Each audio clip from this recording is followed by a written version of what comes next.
как это издеваться, что ли? Ничего. Нет.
Welcome back.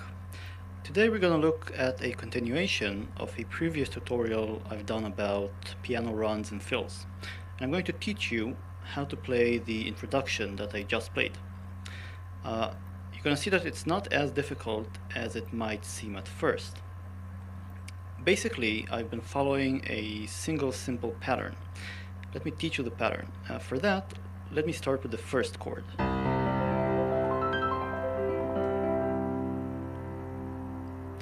So what I'm actually playing here is an arpeggio of the C chord.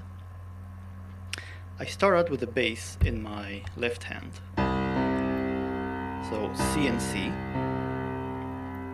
And then with my right hand, I play the C major chord. And I play it the following way. The thumb plays the G, second finger plays C, and fourth finger plays E. And then the left hand does exactly the same, but just one octave higher. So G, C, E, played with my fifth, second, and first fingers. And then my right hand once again climbs one octave again, adds the G, and goes back down.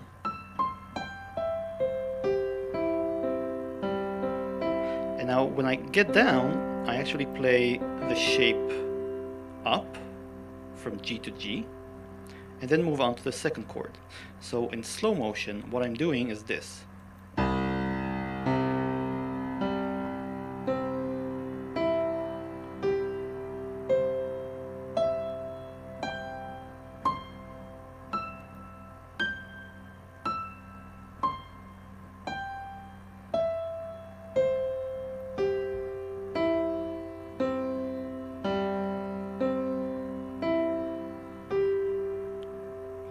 And then it's on to the next chord.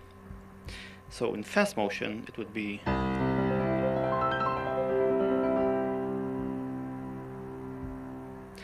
now. This basically means that this is the pattern that you're going to follow with all of the chords in these arpeggios. The second chord is an A minor, and for the A minor, I play this shape. So the bass in the left hand is from A to A. And then the ascending shapes basically are made out of this shape. This is the A minor chord. So I'm playing the A, C, and E with my first, second, and fourth fingers. And I climb up all the way to A and then climb back down. And then the last shape just repeats up. So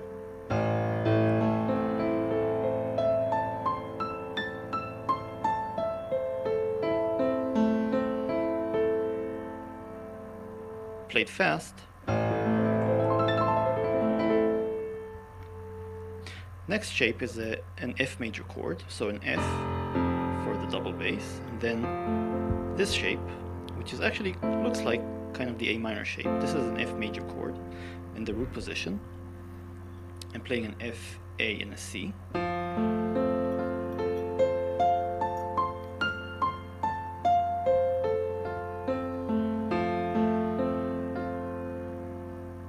And a G major.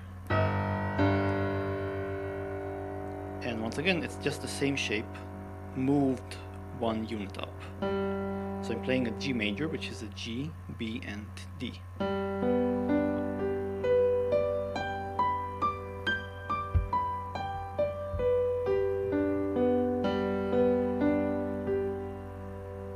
When you string all of these fast together, you get the shape, the arpeggio that you heard at the beginning of the video.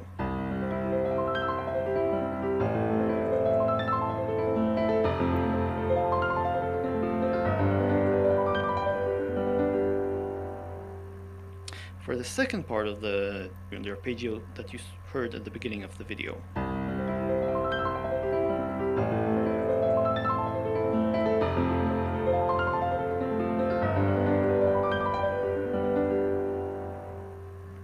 For the second part of the arpeggio pattern that I played, I'm simply playing the chords but going up.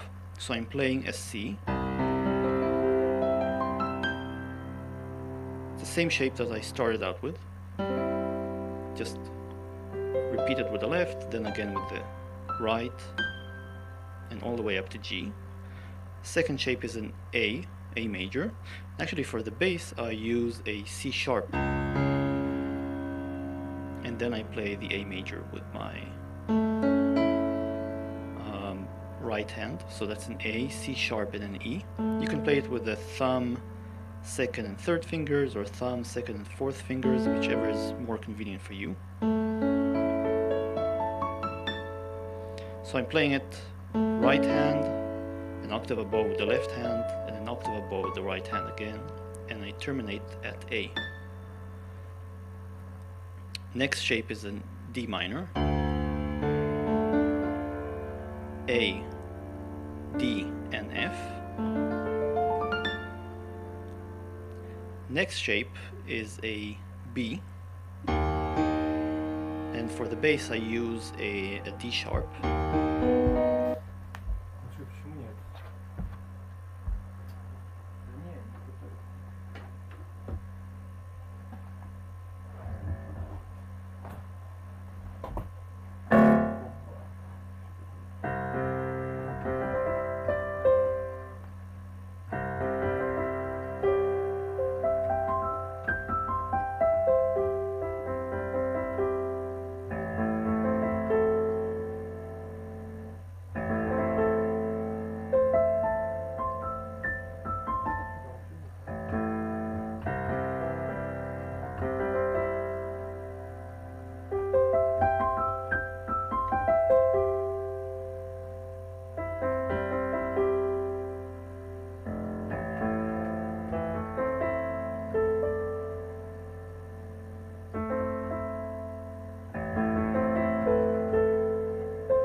right hand I play a B, a D sharp, and an F sharp, then an E minor, B, E, and G. After climbing up with the E minor chord, I land on the F major chord, in which I'm playing C, F, and A with my left hand, and C, F, A, C with my right hand. Then I climb down the C major scale.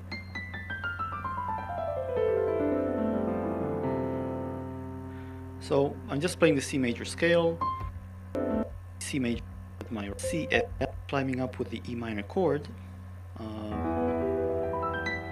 I land on the F major chord, in which I'm playing C, F, and A with my left hand and C, F, A, C with my right hand. Then I climb down the C major scale.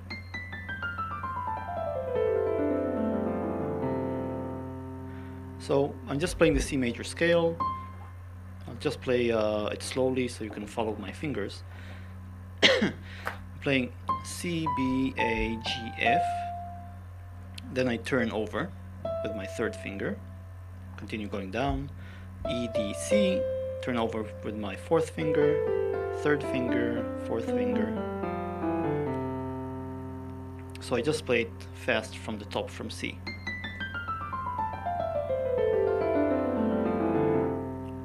And for the last two chords, I play, this is an F minor 6, so I'm playing F, A flat, C and D with my right hand, and an A flat bass with my double bass with my left hand. Then I move the bass two semitones up to B flat, and then end with a C major chord. It can actually be any variation of this, any inversion or variation of the C major chord that you'd like to use. For example, this would work as well. Just playing a C bass with my left hand and then C, E, G, C with my right. That's it. I hope you've learned something about constructing fast runs. I suggest you experiment with your own patterns for going up and down the piano. Usually you can make simple chords sound good if you just do it with the right pattern and you practice the fluidity and speed of the transitions. That's it. I hope you learned something interesting. It's good for impressing your friends at the bar. It's not always of practical value when playing pop songs, but it's still a nice trick to have up your sleeve. See you next time.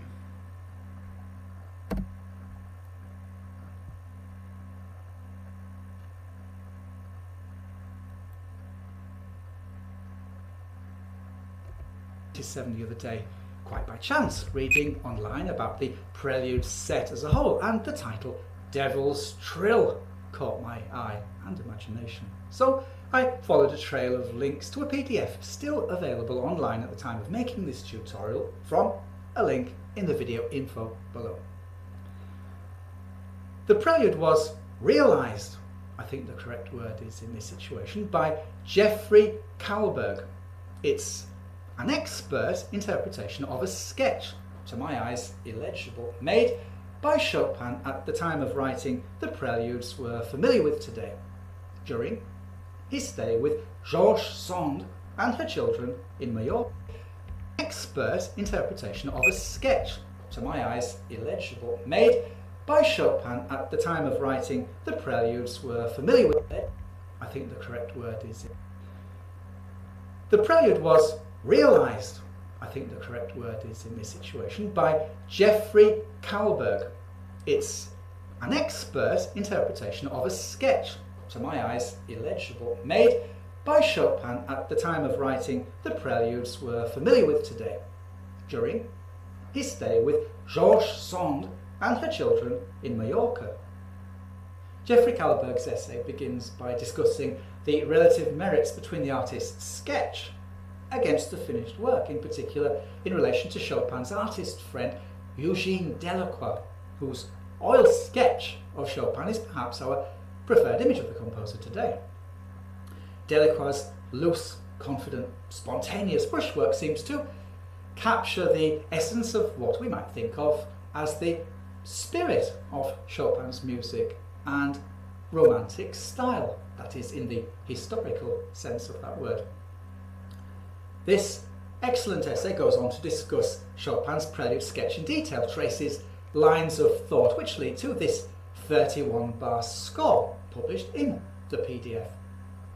So, 1-bar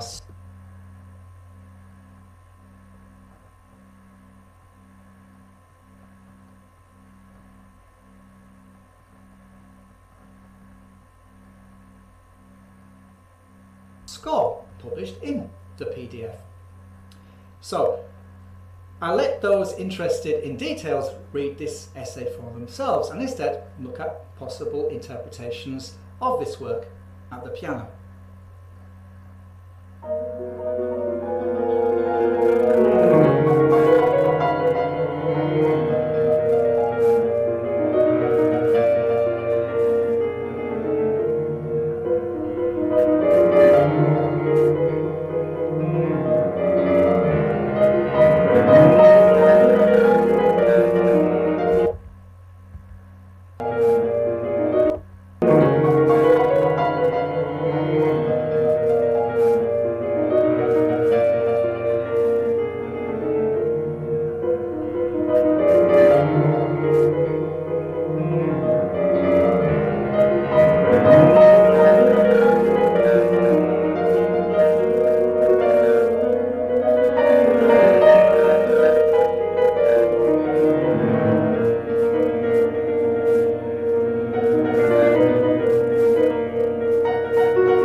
At first glance, you'll notice several things.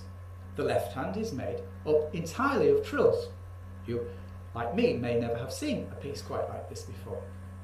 You'll notice too there's no dynamic markings, phrase lines or a tempo indication, which is entirely normal all things considered. So you're left pretty much to your own devices regarding an interpretation.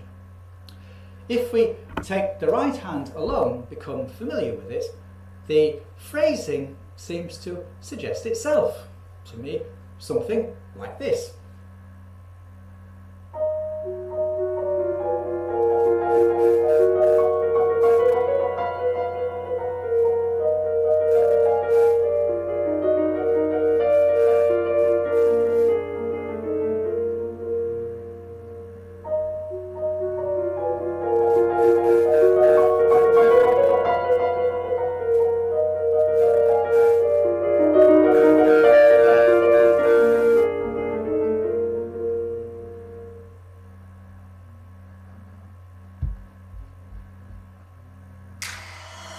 Your interior of your home is a self-reflection of who you are as a person.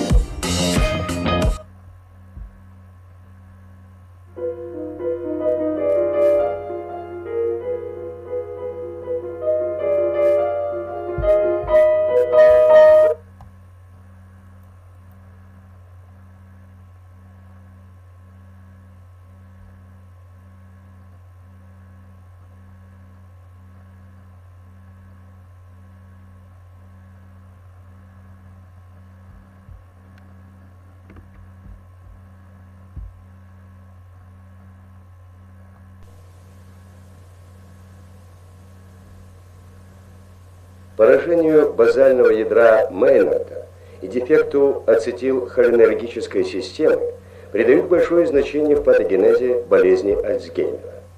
Ядро Мейнарда считают источником обширной ацетилхолинергической иннервации коры головного мозга. Патологические изменения затрагивают, хоть и в меньшей степени, другие нейротрансмиттерные системы, дофаминергическую, степени другие нейрогенезе болезни Альцгеймера. Ядро Мейнарда считают источником обширной ацетилхолинергической иннервации коры головного мозга. Патологические изменения затрагивают, хоть и в меньшей степени, другие нейротрансмиттерные системы, дофаминергическую, серотонинергическую, норадреnergическую, Макроскопическое проявление болезни Альцгеймера – церебральная атрофия, которая проявляет себя, в частности, расширением борозд полушарий головного мозга.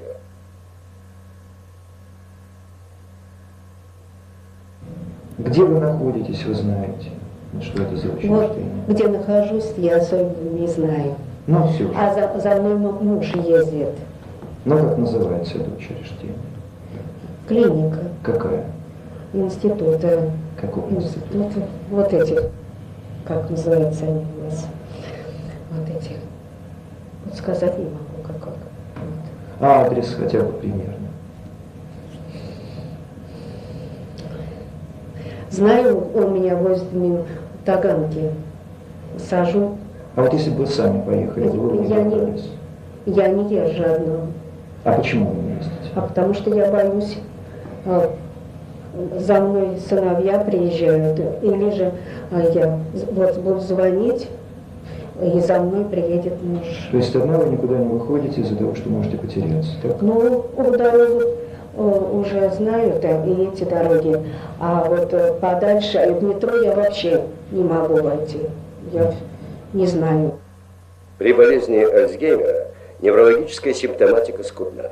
Как вы видели, на первый план выступают грубые нарушения высших психических функций, из-за чего больные на развитых стадиях заболевания зависят от посторонней помощи.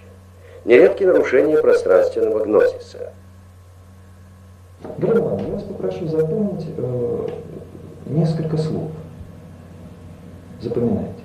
Холод, рама, книга.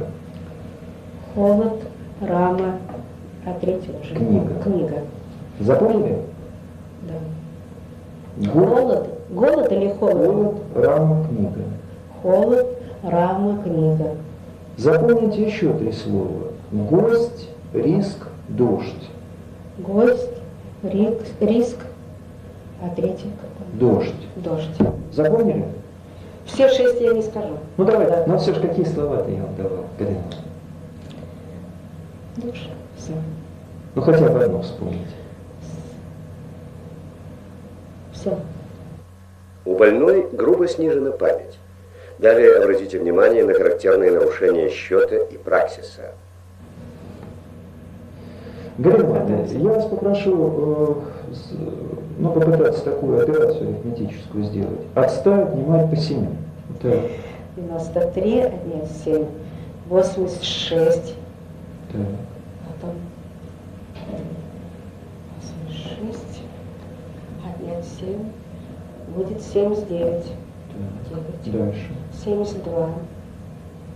72. 72, отнять 7.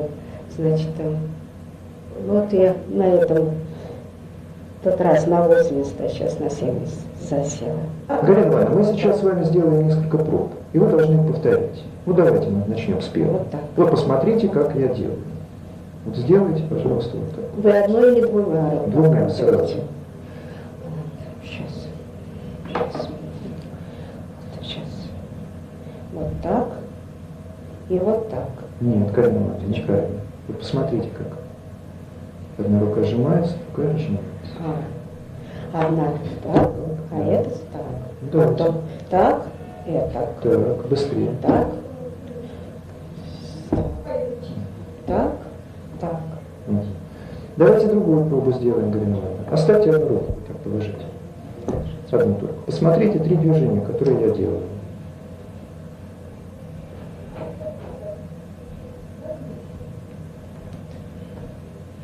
Давайте. Так. Потом 4 вот так. Так, вспоминайте. Еще. Быстрее вот так. Нет. Вот так, вот так. Количественная обработка результатов электроэнцефалографии является весьма информативным методом. На экране электроэнцефалограмма здорового пожилого человека. По сравнению с нормой у больных с деменцией нередко отмечается усиление медленно-волновой биоэлектрической активности мозга. Важное значение в диагностике болезни Альцгеймера придают методам нейровизуализации, компьютерной, рентгеновской и магнитно-резонансной томографии.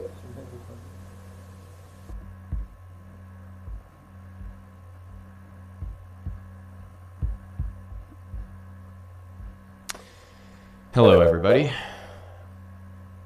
We are, we're about ready to do something quite stupid. I wanted to say thank you for 300,000 subscribers. I'm about to do something that I wish I didn't have to do, but yeah, here we go. Just make sure the counter's working, and okay. Number one.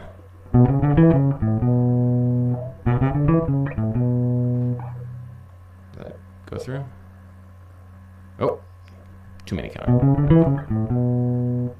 Cool.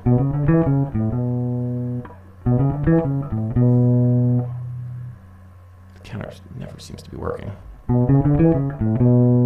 Cool, there we go. That wasn't it. Oh, the counter was at 8.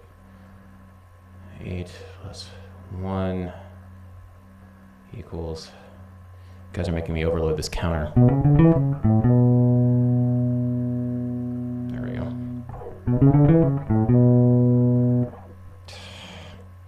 This counter sucks. Cool. Okay. You'd have thought that I would have, God damn it, would have troubleshooted this counter. I'm just gonna leave YouTube right now. Hopefully it's still streaming.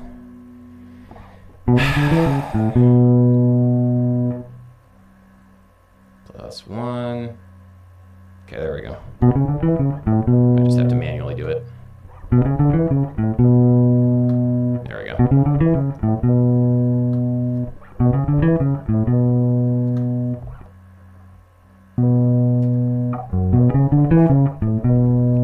Arguably more jazzy than what I'm doing right now.